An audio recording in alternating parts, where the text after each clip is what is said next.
आजकल की गाड़ियां प्रैक्टिकली रोलिंग कंप्यूटर्स हैं। इनमें 80 के दशक के स्पेसशिप से ज्यादा प्रोसेसिंग पावर होती है। हम बात कर रहे हैं बहुत सारे छोटे कंप्यूटर्स की, जिन्हें इलेक्ट्रॉनिक कंट्रोल यूनिट्स या ECUs कहते हैं। ये आपके इंजन और ब्रेक्स से लेकर आपके एयर कंडीशनिंग और एंटरटेनमेंट सिस्टम तक सब कुछ मैनेज करते हैं। ये ECUs एक कॉम्प्लेक्स नेटवर्क के जरिए इंटरकनेक्टेड हैं, जिससे ये आपस में बात कर सकते हैं और इंफॉर्मेशन शेयर कर सकते हैं। लेकिन यहाँ कैच ये है, यह इंटरकनेक्टेडनेस हैकर्स के लिए पोटेंशियल वल्नरेबिलिटीज भी क्रिएट करता है। इसे ऐसे समझो, हर कनेक्शन पॉइंट आपकी कार के सिस्टम में ब्रेक करने की कोशिश करने वाले किसी व्यक्ति के लिए एक पोटेंशियल डोरवे है। Automotive industry in security concern से अच्छी तरह वाकिफ है और हमारी कार्स को सुरक्षित बनाने के लिए लगातार काम कर रही है। तो बकल अप हो जाओ, क्योंकि हम कार हैकिंग की दुनिया में एक वाइल्ड राइड पर जाने वाले हैं। चलो आपकी कार के नर्वस सिस्टम के हार्ट द CN बस के बारे में बात करते हैं। CECN का मतलब है कंट्रोलर एरिया नेटवर्क। ये मेन कम्युनिकेशन चैनल है जो आपकी कार में मौजूद उन सभी ECUs को एक दूसरे से बात करने देता है। इसे एक हाई स्पीड नेटवर्क केबल की तरह समझो, जो आपके घर के सभी कंप्यूटर्स को कनेक्ट करता है। CN बस लगातार मैसेजेस से बजिंग रहता है।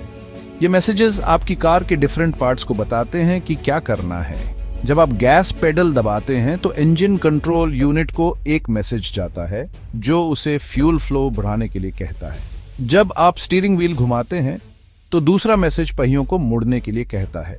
लेकिन बात यह है, ओरिजिनल CN बस सिस्टम रिलायबिलिटी के लिए डिजाइन किया गया था, सिक्योरिटी के लिए नहीं। इसे कभी भी आउटसाइड वर्ल्ड से कनेक्ट करने के लिए नहीं बनाया गया था। ट्रेडिशनल CN बस में बिल्ट इन सिक्योरिटी फीचर्स की कमी ही इसे हैकर्स के लिए वल्नरेबल बनाती है। वे इन कमजोरियों का फायदा उठाकर भेजे जा रहे मैसेजेस को सुन सकते हैं या अपने खुद के मैलिशियस कमांड्स भी इंजेक्ट कर सकते हैं। अब CN बस की वल्नरेबिलिटीज के बारे में थोड़ा और स्पेसिफिक हो जाते हैं। सबसे बड़े इश्यूज में से एक है ओरिजिनल डिजाइन में ऑथेंटिकेशन की कमी। इसका मतलब है कि CN बस से जुड़ा कोई भी डिवाइस मैसेजेस भेज सकता है और सिस्टम उन पर ब्लाइंडली ट्रस्ट करेगा। कल्पना करो कि एक हैकर आपकी कार के डायग्नोस्टिक पोर्ट में एक डिवाइस लगा रहा है। यह डिवाइस तब CN बस पर मैसेजेस भेजना शुरू कर सकता है, कार के दूसरे पार्ट से लेजिटिमेट कमांड्स को इम्पर्सनेट करते हुए। स्पीडोमीटर के साथ मेस करना चाहते हैं? कोई प्रॉब्लम नहीं। ब्रेक्स डिसेबल करना चाहते हैं? ओके, ये टेरिफाइंग है, लेकिन आपको बात समझ आ गई होगी। एक और इश्यू है एन्क्रिप्शन की कमी। CN बस पर भेजे जाने वाले मैसेजेस अक्सर प्लेन टेक्स्ट में भेजे जाते हैं। ये वल्नरेबिलिटीज CN बस को हैकर्स के लिए एक प्राइम टारगेट बनाती है। लेकिन यह एकमात्र तरीका नहीं है जिससे वे आपकी कार के सिस्टम्स में सेंध लगा सकते हैं। अपनी कार को एक फोर्ट्रेस की तरह समझो। CN बस मेन गेट की तरह है, लेकिन अंदर जाने के और भी स्नीकियर तरीके हैं। ये एंट्री पॉइंट्स हैं जिन्हें हैकर्स अक्सर आपकी कार के नेटवर्क तक पहुंचने के लिए टारगेट करते हैं। सबसे प्रसिद्ध एंट्री पॉइंट्स में से एक है OBD2 पोर्ट। आप जानते हैं, आपके डैशबोर्ड के नीचे वो छोटा सा ट्रेपेजॉइडल कनेक्टर जिसका इस्तेमाल मैकेनिक्स प्रॉब्लम्स डायग्नोज करने के लिए करते हैं। यह हैकर्स के लिए इंफॉर्मेशन का ट्रेजर ट्रोव है। इस पोर्ट से कनेक्ट होकर वे पोटेंशियली CN बस को एक्सेस कर सकते हैं और हर तरह का हैवॉक मचा सकते हैं। लेकिन यह सिर्फ OBD2 पोर्ट ही नहीं है। मॉडर्न कार्स ब्लूटूथ, वाईफाई और कीलेस एंट्री सिस्टम्स जैसी वायरलेस टेक्नोलॉजी से भरी होती है। जहां ये फीचर्स सुविधा प्रदान करती हैं, वहीं ये नई वल्नरेबिलिटीज भी इंट्रोड्यूस करती हैं। उदाहरण के लिए, एक हैकर आपके कार के ब्लूटूथ सिस्टम में एक वीकनेस का फायदा उठाकर उसके नेटवर्क को एक्सेस कर सकता है, या वे आपकी कार को अनलॉक करने और चोरी करने के लिए आपके कीलेस एंट्री सिस्टम को टारगेट कर सकते हैं। निचली पंक्ति यह है, एक हैकर के पास आपकी कार के नेटवर्क तक पहुंचने के कई तरीके हैं। Section 5, signal replay, stealing your ride with a replay. तो चलिए सिग्नल रिप्ले अटैक्स के बारे में बात करते हैं, जो simpler yet effective hacking techniques में से एक है। ये सब आपके की फॉब से शुरू होता है। हर बार जब आप अपनी कार को अनलॉक करने के लिए उस बटन को दबाते हैं, तो यह कार के रिसीवर को एक यूनिक कोड भेजता है। यह कोड हर बार बदलता रहता है, जिससे इसे क्रैक करना मुश्किल हो जाता है। लेकिन यहाँ बात यह है, क्या होगा यदि कोई हैकर उस कोड को रिकॉर्ड कर ले और फिर उसे बाद में रिप्ले कर दे? सिग्नल रिप्ले अटैक यही करता है। वे एक ऐसे डिवाइस का उपयोग करते हैं जो आपके की फॉब से सिग्नल को इंटरसेप्ट और रिकॉर्ड कर सकता है। फिर जब आप नहीं देख रहे हों तो वे आपकी कार को अनलॉक करने और भगा ले जाने के लिए उस सिग्नल को रिप्ले कर सकते हैं। पूफ, बस ऐसे ही आपकी कार चली गई। कार मैन्युफैक्चरर्स इस वल्नरेबिलिटी से अवगत हैं और इसे रोकने के लिए उन्होंने उपाय इंप्लीमेंट किए हैं, जैसे रोलिंग कोड्स और चैलेंज रिस्पॉन्स सिस्टम्स। यही कारण है कि पोटेंशियल सिक्योरिटी रिस्क्स के बारे में इन्फॉर्म्ड रहना और खुद को प्रोटेक्ट करने के लिए स्टेप्स लेना जरूरी है। जैसे कि जब आप अपने की फॉब का यूज नहीं कर रहे हों तो उसके सिग्नल्स को ब्लॉक करने के लिए फैराडे पाउच का यूज करना। Section 6, packet injection, whispering lies to your car. याद है, कैन बस आपकी कार का नर्वस सिस्टम। खैर, पैकेट इंजेक्शन उस नर्वस सिस्टम में सीधे मलिशियस मैसेजेस इंजेक्ट करने जैसा है, जिससे आपकी कार एरेटिकली बिहेव करने लगती है। पैकेट इंजेक्शन से एक हैकर कैन बस पर फेक मैसेजेस भेज सकता है, कार के डिफरेंट पार्ट्स से लेजिटिमेट कमांड्स को इंपर्सोनेट करते हुए। वे आपके स्पीडोमीटर को मैनिपुलेट कर सकते हैं, आपके रेडियो के साथ खिलवाड़ कर सकते हैं या आपके ब्रेक्स को डिसेबल भी कर सकते हैं।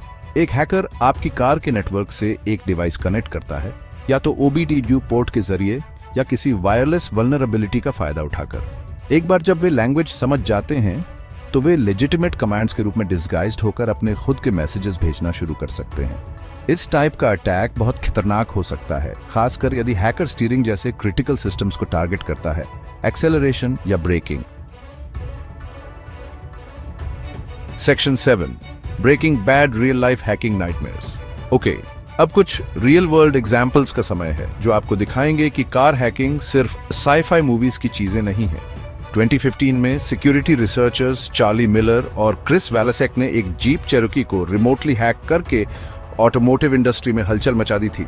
उन्होंने CAN बस तक पहुंचने के लिए कार के यूकनेक्ट एंटरटेनमेंट सिस्टम में एक वल्नरेबिलिटी का फायदा उठाया। एक बार अंदर घुसने के बाद वे रेडियो और विंडशील्ड वाइपर्स से लेकर स्टीयरिंग, एक्सेलरेशन और ब्रेक्स तक सब कुछ कंट्रोल कर सकते थे। उन्होंने गाड़ी चलाते समय ब्रेक्स को डिसेबल करने की अपनी क्षमता का प्रदर्शन भी किया। इस हाई प्रोफाइल हैक ने ऑटोमोटिव इंडस्ट्री को एक क्लियर मैसेज भेजा, कार सिक्योरिटी कोई ऐसी चीज नहीं है जिसे लाइटली लिया जाए। इसने मैन्युफैक्चरर्स को अपनी सिक्योरिटी प्रैक्टिसेस पर कड़ी नजर डालने और साइबर अटैक से अपने व्हीकल्स को प्रोटेक्ट करने के लिए स्ट्रॉन्गर मेजर्स इंप्लीमेंट करने के लिए मजबूर किया। जैसे जैसे कार्स ज्यादा कनेक्टेड होती जा रही है, मैलिशियस अटैक्स की संभावना बढ़ती जा रही है। रिस्क्स को समझकर और अप्रोप्रिएट प्रिकॉशंस लेकर हम विक्टिम बनने की संभावनाओं को कम कर सकते हैं। Section 8, tools of the trade, from laptops to logic analysers. 2, car hackers आपकी कार के सिस्टम्स में सेंध लगाने के लिए किस तरह के टूल्स का यूज करते हैं। खैर, ये सब हॉलीवुड मैजिक और फ्लैशिंग LEDs नहीं है। वास्तव में कार हैकर्स हार्डवेयर और सॉफ्टवेयर टूल्स के कॉम्बिनेशन का यूज करते हैं, जिनमें से कई रेडिली अवेलेबल ऑनलाइन या आपके लोकल इलेक्ट्रॉनिक्स स्टोर पर उपलब्ध हैं। एक लैपटॉप एक हैकर का सबसे अच्छा दोस्त होता है, जो नेटवर्क ट्रैफिक को एनालाइज करने, कोड लिखने और वल्नरेबिलिटीज का फायदा उठाने के लिए स्पेशलाइज्ड सॉफ्टवेयर से लोडेड होता है।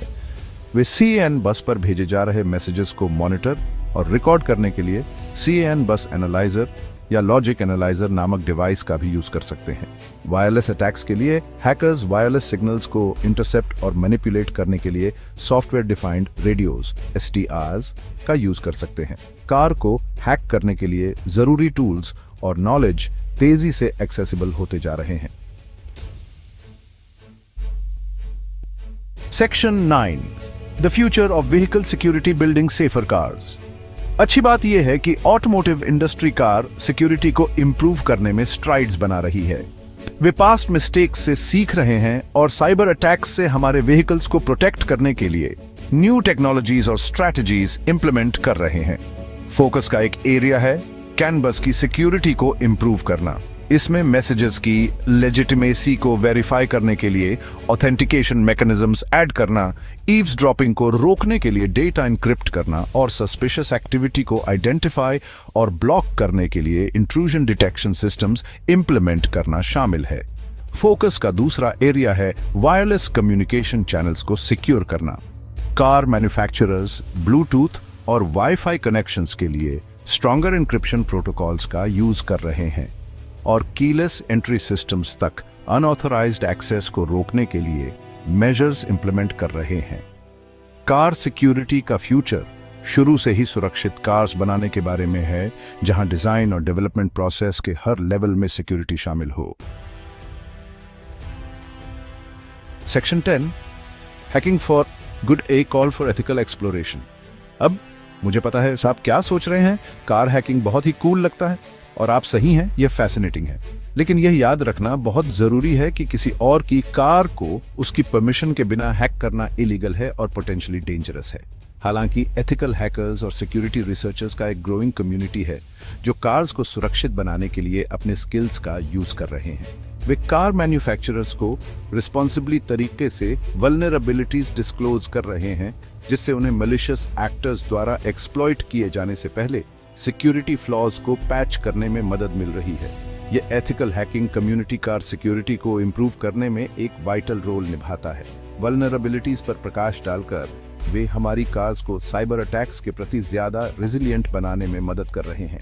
तो अगर आपकी कार हैकिंग में इंटरेस्ट है तो मैं आपको इसे रिस्पॉन्सिबली और एथिकली एक्सप्लोर करने के लिए इनकरेज करता हूं।